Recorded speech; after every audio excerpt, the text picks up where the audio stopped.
Hola, soy Emiliano. eh, Voy a hacer una pequeña presentación sobre historia del autismo. No sé qué tan pequeña, ¿no? Pero bueno, es un tema que me interesa porque mi tesis va a ser sobre la experiencia de personas neurodivergentes al hacer música. Y un aspecto que me interesa particularmente es la ansiedad al tocar, ¿no? Performance Anxiety o más comúnmente llamado pánico escénico, pero en particular en personas neurodivergentes.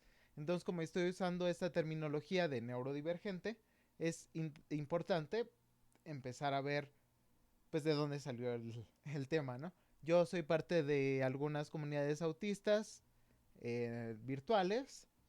Recientemente recibí un diagnóstico que no es de autismo, y considero, sin embargo, que tengo algunos elementos en común con las personas autistas. Ya quizá después pueda hablar un poquito de mi diagnóstico, del cual no hay mucha información. Y bueno, este, del autismo sí hay bastante información y creo que es importante o interesante hacer un recuento histórico en español, pues desde cierta perspectiva que no sea tan desde afuera o tan médica, ¿no? Yo no soy un profesional médico, no sé si ya lo dije, pero bueno.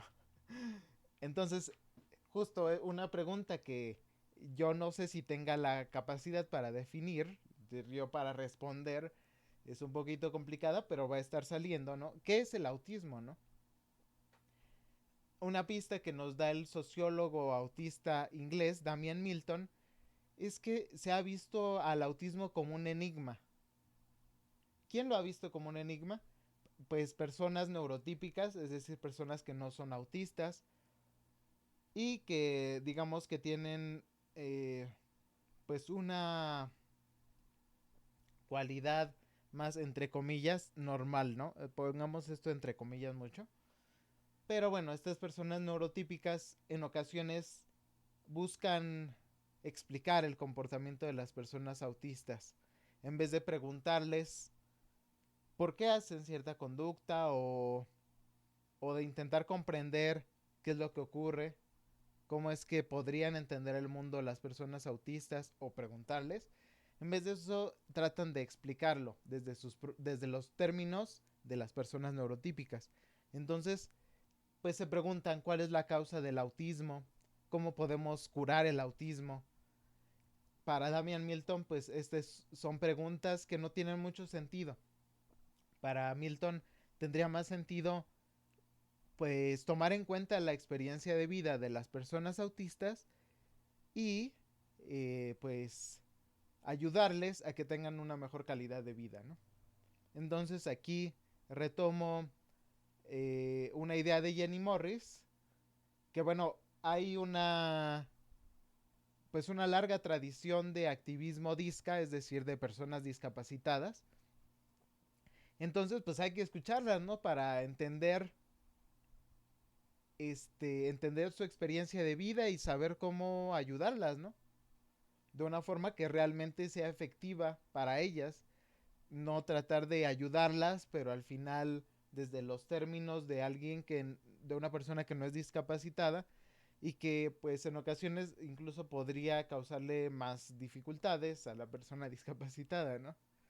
Entonces eso es un pequeño recordatorio que tenemos. Ahora vamos un poquito a los términos más antiguos, ¿no? Tenemos a Eugene Bleuler, que a inicios del siglo XX definió la esquizofrenia, ¿no? Antes había otros psiquiatras que habían hablado de demencia precoz en el siglo XIX. Pero Bleuler retoma un término de Freud que es el autoerotismo, pero lo acorta porque, bueno, se imaginó que Freud, pues, que su terminología quizá podría dárselo un sentido que no es el que Bleuler buscaba, ¿no? Entonces, para Bleuler, el autismo era uno de los elementos de la esquizofrenia. Y es el elemento que hacía o que refería a que la persona se retraía, de la sociedad y pues se iba a sus propias fantasías, ¿no? Así lo manifestaba de cierta forma Bloiler en cierto momento. Después, sin embargo, Bloiler descartó este término y lo sustituyó por otro, ¿no? Pero bueno, ya pasó, pues hizo su escuela, Bloiler tuvo sus discípulos y entonces algunos de ellos retomaron esta palabra autismo, ¿no? Aunque ya Bloiler no la usaba más adelante, ¿no? Y bueno, este imaginario de la falta de contacto social, de la persona autista, retracción, pues sigue formando parte de las definiciones de sentido común, ¿no? Que a veces algunas personas neurotípicas dicen, no, pues es que si es autista, pues está en su mundo y no habla y ese tipo de cosas, ¿no? Entonces aquí podemos ver cómo pues esta idea permanece de cierta forma aún, ¿no? Después de un siglo. Bueno, entonces después tenemos a la soviética Grunia Zukareva, que trabajaba en un hospital psiquiátrico para niños. Y bueno, pues estuvo en contacto con los niños, con las niñas. Y bueno, encontró y describió algunos rasgos en la década de 1920 en Rusia, que hasta el 2013 fueron retomados ya de manera más formal eh, por la Asociación Americana de Psiquiatría, la APA, este, en el DSM-5. Entonces, pues era un trabajo bastante pionero de Zucareva, pero que no fue citado, que nada más lo tradujeron al alemán y pues estaba en ruso. No fue tan conocido en el mundo angloparlante. En Europa, este, lo publicaron en unas revistas en alemán que leía un señor que se llama Hans Asperger, pero por alguna razón pues no, pues Asperger no citó a Zucareva, ¿no? Entonces, bueno, tenemos a este antecedente de Zucareva, de cierta forma olvidado. Y después tenemos a otros psiquiatras, tenemos a George Frankl y Annie Weiss, que eran de Austria, eran judíos y trabajaron con Hans Asperger, también austriaco, en un hospital psiquiátrico también infantil. Pero bueno, pues está el conflicto por el nazismo y todo esto. Entonces Frankl y Weiss se tienen que ir a Estados Unidos. Ellos pues estaban investigando. No usaron la etiqueta de autismo. Pero bueno, tenía mucho que ver lo que estaban ellos investigando, ¿no? Y pues Hans Asperger era el discípulo finalmente de Frankl y de Weiss, que tengo entendido que Frankl a su vez era discípulo de otro psiquiatra que se llamaba Lazar, que a su vez era discípulo de Bloiler, ¿no? Entonces ahí tenemos esta cadenita.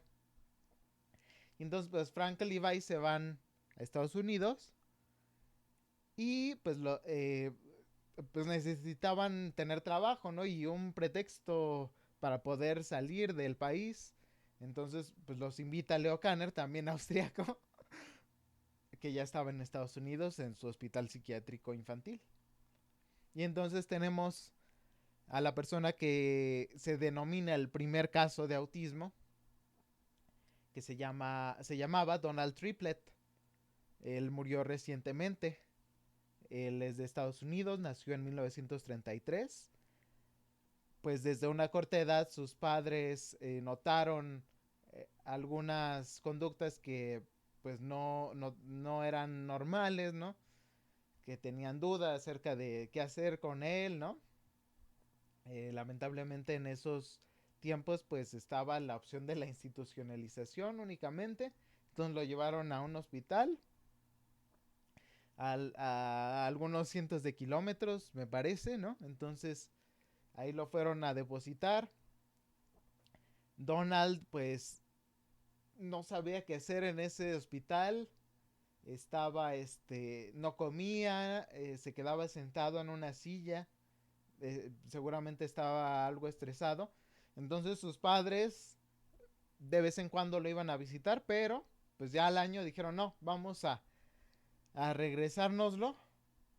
Y entonces lo llevaron con el psiquiatra infantil más renombrado de Estados Unidos. También otro viaje de miles de kilómetros. Lo llevaron con Leo Kanner.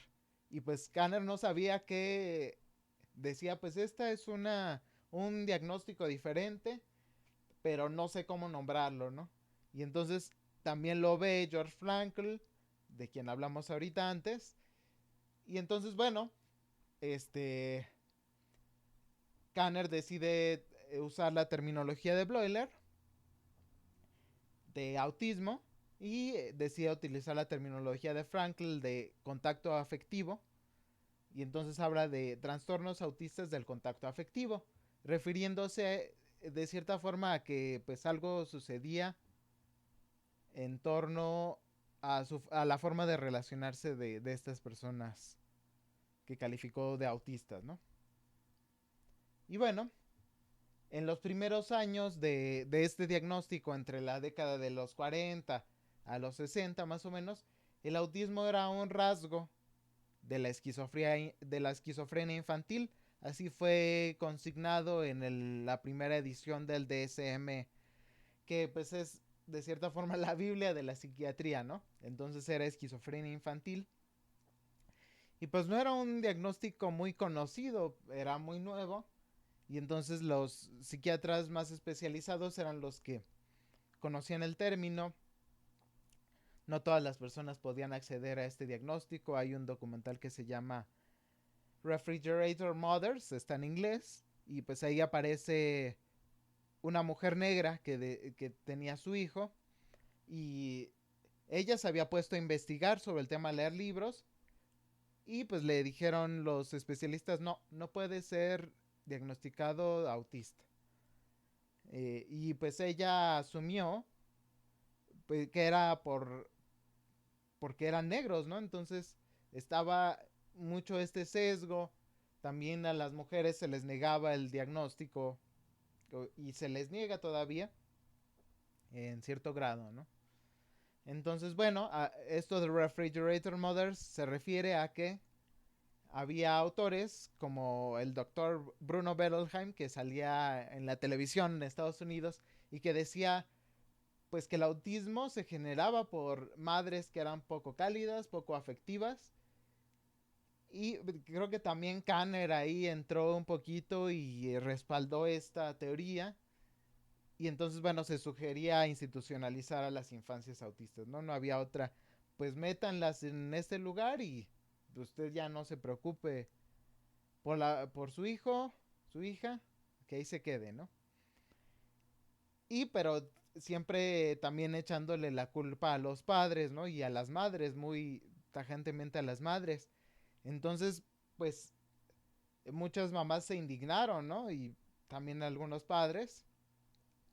Y pues había algunos que eran psiquiatras o psicólogos o médicos que habían tenido hijos, hijas, y habían recibido este diagnóstico y les habían culpado, ¿no? Por ser poco afectivos. Entonces dijeron, no, no, no, no estamos de acuerdo con esta opinión, entonces vamos a ver, crearon estos médicos, psiquiatras, padres, madres de autistas, crearon organizaciones sobre autismo en Estados Unidos y en Inglaterra, ¿no? Tenemos en Estados Unidos la ASA y en Inglaterra, ya no recuerdo cómo se llama, pero vamos a ver más adelante sobre en qué derivó, pues, en qué derivaron estas organizaciones, ¿no?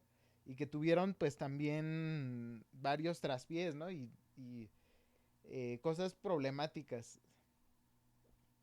Entonces, bueno, tenemos ahora a la historia, o un aspecto de la historia de la organización Autism Society of America, en Estados Unidos, la Asociación de Autismo de América, ¿no?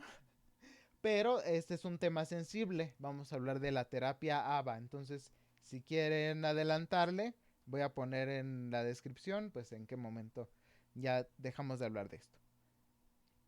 Pues bueno, este se creó esta asociación de autismo Y uno de los miembros fundadores era Ivar Lovaas, que estaba pues buscando alternativas a la institucionalización de las personas autistas, las infancias autistas, y también buscando ganarse a los padres, ¿no? Y a las madres. Y buscando pues que no fueran culpadas por el autismo de sus hijos y sus hijas, ¿no? Pero lo hizo de una forma tremendamente desagradable, ¿no? Con una terapia que se llama terapia ABA, que se empezó a implementar desde la década de 1960 en Estados Unidos y pues tiene popularidad internacional hasta actualmente, se sigue practicando en donde yo vivo, en México, se sigue practicando. Y pues es una terapia muy problemática para las personas autistas. Implica el rechazo a las características autistas intrínsecas de las personas.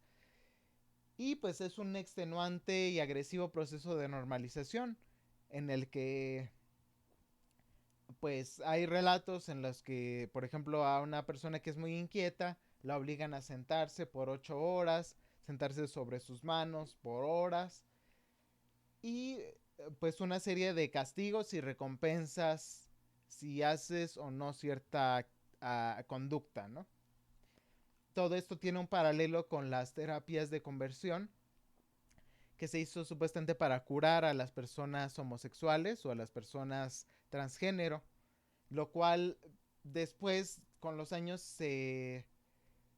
pues se demostró que esas terapias realmente estaban afectando pues la salud mental de estas personas, ¿no? Entonces, estos mismos métodos se aplicaron para las personas autistas y otras personas neurodivergentes.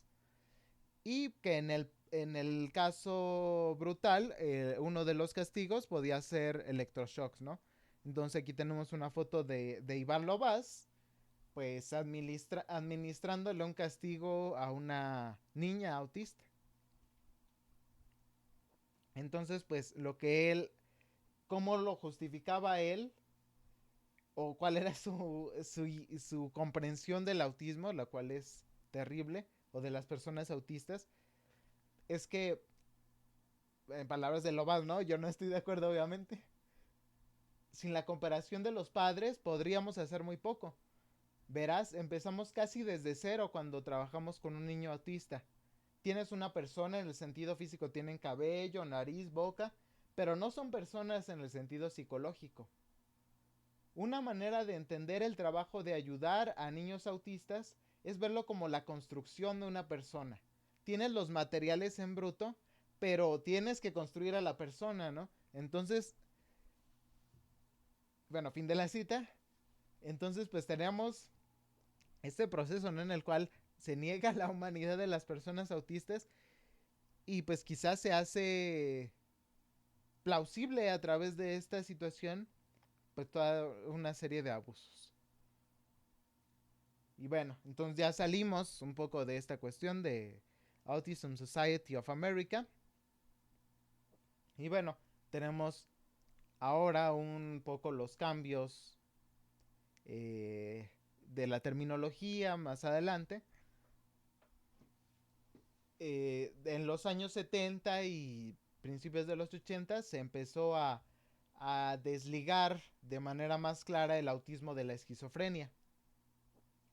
Y ya en 1980 el autismo fue clasificado como un trastorno del desarrollo. Entonces, pues ya es una diferencia que llevó pues a que se redujera de cierta forma la estigmatización, ¿no? Hacia el autismo, un poquito. Y en este proceso tuvo que ver el trabajo de las investigadoras Lorna Wing, que es o era madre de una niña autista. No recuerdo si vive actualmente. Y Judith Gould. Bueno, aquí tenemos en el lado izquierdo a Lorna Wing y en el lado derecho a Judith Gould. Y entonces ellas redescubrieron a Asperger, que no estaba tan estudiado en la literatura angloparlante, porque también recordemos que era polémico su trabajo, estuvo muy relacionado al nazismo, entonces era un poquito complicado su trabajo, ¿no? Poquito, pero bueno, recuperan varios aspectos Lorna Wing y Judith Gould, y entonces hablan del autismo como un espectro. Y pues bueno, Lorna Wing fue miembro cofundador de la Sociedad Nacional de Autismo en Inglaterra desde 1962 como madre de una niña autista. Y bueno, vamos a hacer ahora una pequeña aclaración sobre esto que hablamos del autismo como un espectro. Quizá no lo sé porque no sé quién me ve aquí, pero quizá pueda haber una noción de entender el autismo como, eres más autista, menos autista, ¿no? Algo así. Pero pues me parece que es una visión algo errada. En la comunidad autista se prefiere pues como agrupar, por ejemplo, pues, diferentes aspectos o diferentes dificultades o diferentes peculiaridades y que pueden variar de día a día, ¿no? O sea, no es que un día, no es que consistentemente seas muy autista o poco autista, lo cual también es dudoso hablar de esos términos, ¿no? Pero puede que algún día tengas más dificultades para hacer una cosa y otro día tengas menos, y que al siguiente día tengas menos dificultades para hacer lo que hubieras hecho ayer, pero ya no puedes hacerlo de hoy y así, ¿no? Entonces es muy cambiante la situación, ¿no? No es algo lineal. Pero bueno, esto es algo ya más actual. Nada más era una pequeña aclaración. Bueno, ahora hablamos un poquito del inicio de las comunidades autistas. Entonces, como ya vimos, pues el autismo se desligó de la esquizofrenia, ya cada vez más. Está la noción del espectro y esto dio como resultado que el diagnóstico se ampliara. Más personas que antes no podían ser diagnosticadas como autistas, ahora ya en este momento podían acceder a un diagnóstico ya aunque fueran adultas, ¿no? Entonces tenemos varios libros también que se publican donde personas autistas adultas hablan de su experiencia de vida, ¿no? Lo cual es pues importante. Tenemos en primer lugar un libro que no es muy conocido de David Eastham. De hecho tiene dos libros, uno no lo pude encontrar en ningún lugar y hay otro que es una biografía que hace su mamá y que también incluye varios poemas de David, ¿no? Él no podía hablar, pero aprendió a comunicarse, él podía leer y podía escribir, entonces aprendió a comunicarse a través de un teclado, como de computadora, ¿no? En ese momento, pues las computadoras eran un poco diferentes, pero logró comunicarse y logró escribir estos poemas que son, pues, muy interesantes y son importantes porque es uno de los primeros libros en donde habla una persona autista y además no hablante sobre su experiencia de vida, ¿no? Entonces aquí tengo la portada. Lo pueden encontrar en archive.org. Está en inglés. Después tenemos a Temple Grandin, que Temple Grandin nació en la década de 1940 y le diagnosticaron daño cerebral en su infancia. El concepto de autismo estaba muy nuevo, ¿no? Entonces le diagnostican, le dan este otro diagnóstico, entonces ya hasta los años 80, me parece, en la adultez, recibe el diagnóstico de autismo. Ella es conocida por ser científico animal y bueno, ha sido una persona importante públicamente para hablar de autismo, aunque bueno, en ocasiones desde la comunidad autista pues no hay tanta identificación con su forma de ver el autismo. Lo ve en muchas ocasiones desde una mirada del autismo como una tragedia. Entonces, bueno, pues tenemos este libro que justo se llama Atravesando las puertas del autismo, ¿no? Como... Y bueno, que no lo he leído, pero he visto alguna reseña. Me hace falta justo leerlo, ¿no? Para yo enterarme. Pero bueno, he estado investigando mucho para esto. Pero bueno, yo en las reseñas que vi, pues mencionan que lo ven como una cuestión de autosuperación, ¿no? Y de hecho también hace el prefacio, me parece, Bernard Rimland, que es uno de los miembros cofundadores de ASA, que ya vimos antes, ¿no? Entonces, un poco esta lógica de no, pues ya se superó del autismo, ¿no? Entonces nos da este relato extraordinario, ¿no? Y bueno, tenemos también a Donna Williams, que publicó su libro ya a principios de los 90, Nobody Nowhere. Eh, Tengo entendido, en esta misma reseña también vi que tenían aspectos en común, un poquito de una visión trágica, y que también pues es que nadie más había hablado de ser autista, de su experiencia de vida. Las personas autistas pues no convivían mucho entre sí, o convivían en la terapia ABA, en donde pues te decían que no fueras autista o te obligaban a no serlo, ¿no? Entonces pues era difícil compartir. Entonces pues estas personas hicieron pues lo que pudieron para pues dar a entender lo que habían vivido, ¿no? Entonces sí hay visiones quizá un poco trágicas en el de Temple y en el de Donna. En el de David leí varios de los poemas y pues sí, se me hizo muy interesante porque también pues habla de la necesidad de aceptar a las personas discapacitadas y autistas en diversos de sus poemas, ¿no? Bueno, entonces tenemos estos tres libros y también tenemos la película Rain Man, que se basó parcialmente en la historia de algunas personas autistas. Entonces, pues se habla del tema del autismo a un público amplio, pero también habría que preguntarse con qué perspectiva, ¿no? También hubo un documental de justo de ASA con el hijo de Ruth Sullivan, me parece que se llama.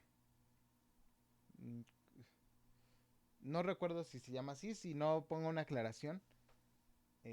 O voy a buscar si se llama así. Creo que sí, me da pena decir algo que no. Que fue, ajá, fue miembro, cofundador también de la Asociación de Autismo de América. Entonces su hijo pues era autista y le hicieron una serie de documentales, incluyendo uno en donde ya era adulto, ¿no? Entonces, pues bueno, había un poquito de más información sobre el autismo. Ya había un poquito de menos estigma, pero ahí seguía gran parte, ¿no? Y quizá también ahí sigue un poco al día de hoy, ¿no? Pero bueno, ya podemos hablar de todo esto al menos, ¿no? Y bueno, ahora ya hablamos de que las personas autistas empiezan a hablar en congresos sobre autismo, pero pues empiezan a hablar en términos de lo que quieren saber las personas neurotípicas sobre ellos, ¿no? Sobre ellas. Entonces tenemos este término que usó Jim Sinclair, que es la persona que está en el segundo, en el cuadro de en medio. Decía que son exhibiciones zoológicas autonarradas, ¿no? Pues como de tener que contar toda tu vida a las personas neurotípicas y aspectos que ya invadían la privacidad de las personas, que ya las personas neurotípicas veían a las personas autistas como una curiosidad y les preguntaban una serie de cosas que, pues, para Jim Sinclair era agotador ver eso, ¿no? Entonces, pues bueno, tenemos a tres personas que participaron en congresos sobre autismo. Tenemos a Temple Grandin, tenemos a Jim Sinclair y tenemos a Donna Williams. Y pues bueno, también tenemos importante el prestigio de Temple Grandin como científica animal, pues ayudó a ampliar la perspectiva acerca de quiénes podían ser considerados autistas, ¿no? En el imaginario más colectivo, ¿no? Porque decían, quizá había un imaginario anterior de que, ay, pero ¿cómo una persona autista va a ir a la universidad si no pueden, no son capaces de hacer esto y del otro, ¿no? Y bueno, eso también pues movió un poco el debate hacia otros lugares, ¿no? Y entonces, bueno, tenemos aquí un pasaje un poco problemático de Temple Grandin,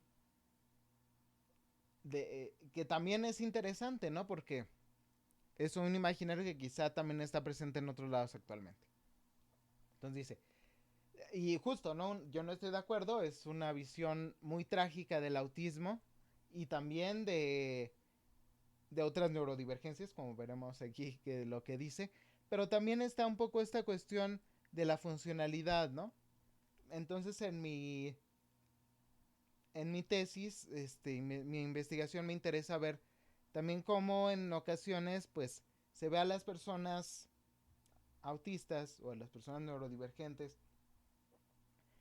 como pues desde de cierto imaginario, yo no estoy de acuerdo, como personas que o no pueden hacer una serie de cosas, no son capaces de nada, o que son genios o son héroes. Y entonces tenemos aquí una visión muy este pues muy polar, ¿no? O no son capaces de hacer nada o son capaces de hacer algo de forma maravillosa y entonces son unos héroes genios, ¿no? Y entonces esto también aquí Temple Grandin lo está mencionando, ella sí está de acuerdo con eso. Dice, los adultos conscientes con autismo o sus padres a menudo están enojados con el autismo. Se preguntan por qué la naturaleza o Dios creó horribles condiciones como el autismo, la bipolaridad o la esquizofrenia. Sin embargo, si los genes que causan estas condiciones fueran eliminados, sería un costo terrible. Es posible que las personas con algunos de estos rasgos sean más creativas o quizá hasta genios. Si la ciencia elimina estos genes, entonces quizá el mundo estaría lleno de contadores. Entonces, bueno, tenemos aquí una postura porque pues teníamos esta cuestión eugenésica, ¿no? De ver cuál es la causa del autismo y entonces hacer un test para que no haya personas autistas. Y aquí Temple Grandin advierte, ¿no? Que quizá no sea lo mejor. Pero también tiene esta problemática de la funcionalidad, ¿no? De que al final, como dice al inicio, los adultos conscientes con autismo, entonces habría otros adultos inconscientes, ¿no? O incluso otras personas que no son adultos también, pues no tienen la capacidad de hacer esto. Y entonces pues relega a varias personas autistas este por este criterio supuesto de funcionalidad que se me hace bastante problemático. Y bueno, en contraste a eso, eh, Jim Sinclair, que tenemos arriba a Jim Sinclair, abajo a Donna Williams y más abajo a Xenia Grant. Entonces Jim Sinclair pues buscó participar, estadounidense, buscó participar en asociaciones de autismo en su país, pero pues vio que todas eran de madres, de padres, y buscaba ella este, socializar con más personas autistas. Entonces publicó textos en estas organizaciones de padres, asistió a varias conferencias y pues poco a poco fue conociendo a otras personas autistas que iban apareciendo en las conferencias y pues se hizo amiga de Donna Williams y de Xenia Grant y juntos crearon la Autism Network International, ANI, en la década de 1990. Entonces, bueno, tengo entendido que por cartas se iban pasando, se iban escribiendo, también tenían, poco a poco fueron cambiando de medios porque apareció el internet cada vez más, entonces aprovecharon esta situación del internet.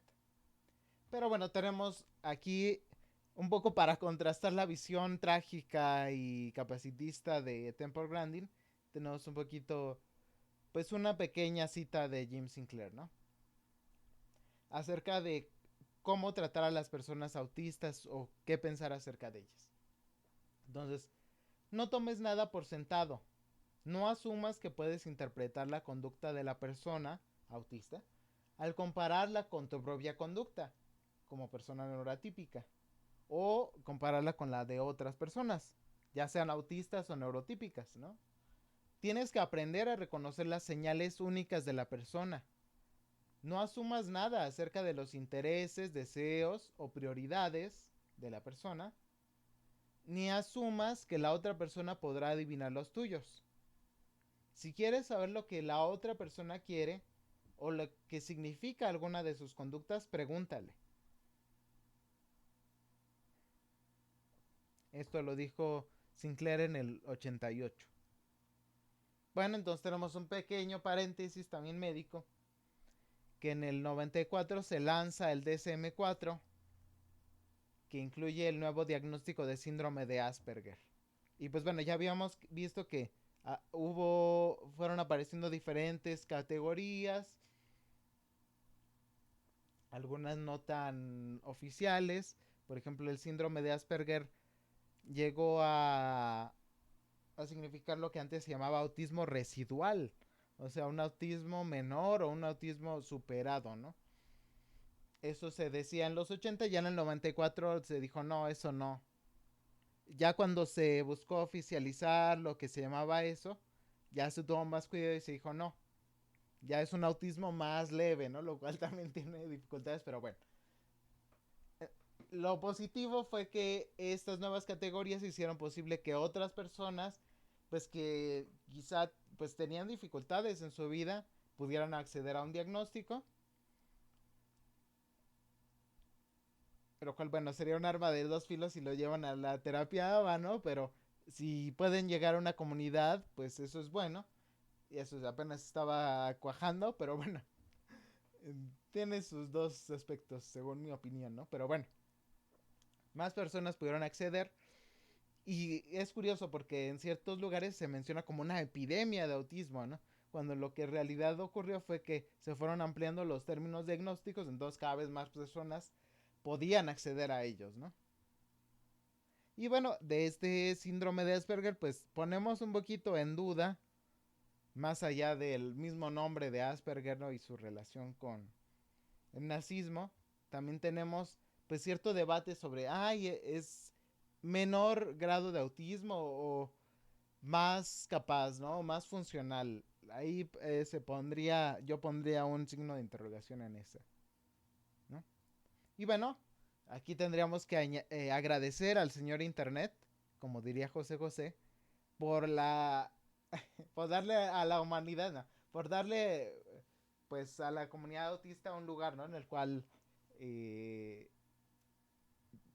pues, también crear la comunidad de cierta forma, que se pudieran comunicar de forma pues rápida a través de diferentes países. Este, entonces crearon estas redes autistas internacionales, obviamente también un poco limitadas a pues al norte global y al países angloparlantes, ¿no? Pero bueno, estaba este Autism Network International ya en la web y también había otro que se llama Independent Living. Y bueno, estas redes realizaron procesos de creación de conocimiento, pues iban platicando del autismo y luego decían, no, pues leí este artículo de psiquiatría, pero yo no estoy de acuerdo con esto, o sí estoy de acuerdo, o propondría esto, ¿no? Entonces fueron empezando a ver diferentes categorías creadas por la misma comunidad, lo cual es importante. Y bueno, también participaron, ya se organizaron y participaron ya como asociaciones en diferentes congresos de autismo. Crearon sus propios espacios de reunión. Por ejemplo, la ANI creó una especie de retiro que se llamaba Outreat, que estuvo desde mediados de los 90. Tengo entendido que cada año hasta 2013. Entonces, pues cada año se reunía diferentes personas autistas y pues podían empezar a convivir por un ratito como personas autistas, ¿no? Y bueno, también asistían personas neuroatípicas, un poco el centro estaba en personas autistas. Y también ahorita veremos otro término que es importante.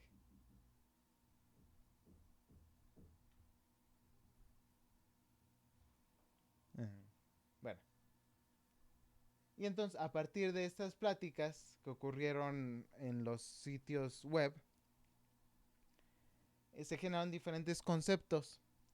Uno era el de autistas y primos, que se generó en la ANI, que era pues hay personas que no son autistas, pero comparten muchas cualidades y entonces tienen una experiencia de vida similar a la de personas autistas, ¿no? Entonces, pues se denominaron en este momento primos, ¿no?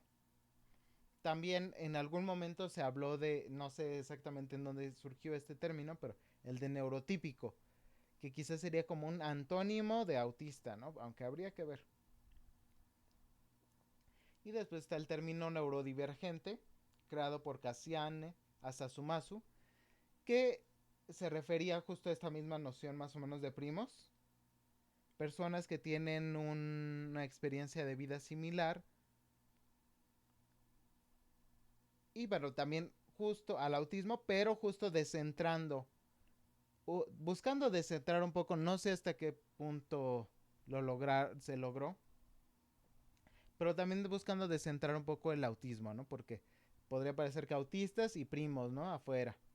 Entonces tenemos diversos primos, por ejemplo, yo que tengo personalidad esquizotípica sería un primo, pero como que el centro es ser autista, ¿no? Entonces, eso también es problemático, ¿no? Entonces, pues Neurodivergente se creó para, pues, visibilizar un poco esto, descentrando un poco el autismo.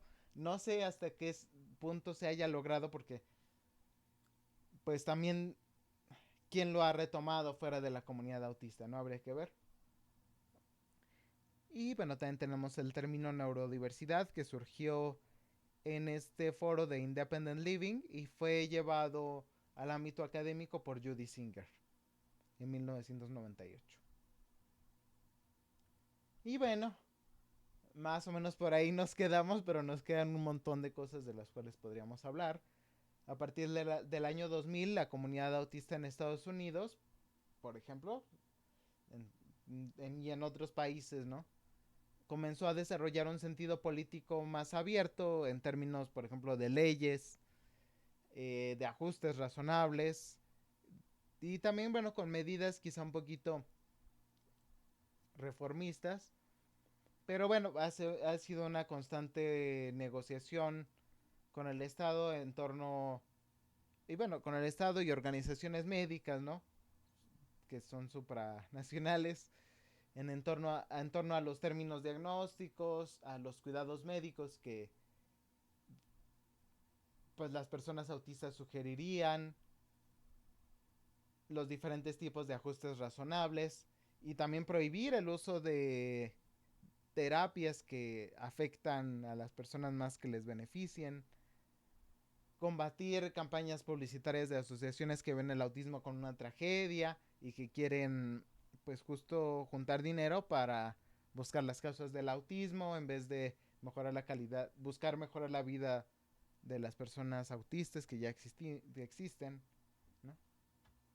Y pues bueno, han emergido en diferentes partes del planeta profesionales de la salud e investigadores autistas que han investigado pues un poco de todo esto, ¿no?